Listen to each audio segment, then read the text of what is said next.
Want to grow your business without spending a dime on ads? Head to www.thebusinessbully.com/without paid ads. Stop guessing, start dominating. Let me ask you something.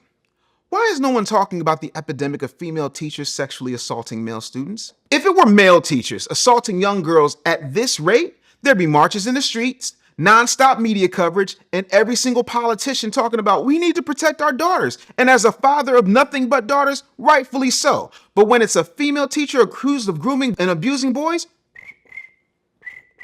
crickets. This isn't some fantasy scenario from a bad 80s movie or an after-school special. This is abuse. It destroys trust, mental health, and relationships for life. We as a society still have this toxic idea that boys can't be victims. That somehow, if a woman's doing it, it's just not as bad. It's not abuse. Well, I'm here to tell you that enough is enough.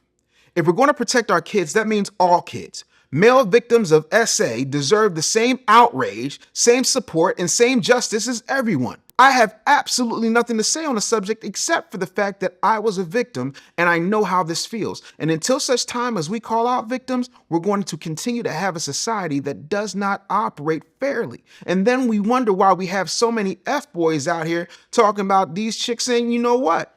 It's because they weren't protected from the beginning. So the object of their hate is also the object of what they use to skew love in a very, very horrible way.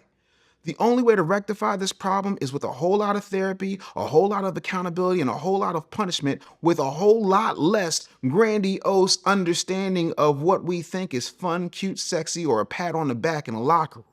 Until such time as these women who are predators are brought to justice, we're going to have a lot more of the same. And you ought to be disgusted, and you ought to be outraged, and you ought to call your congressman.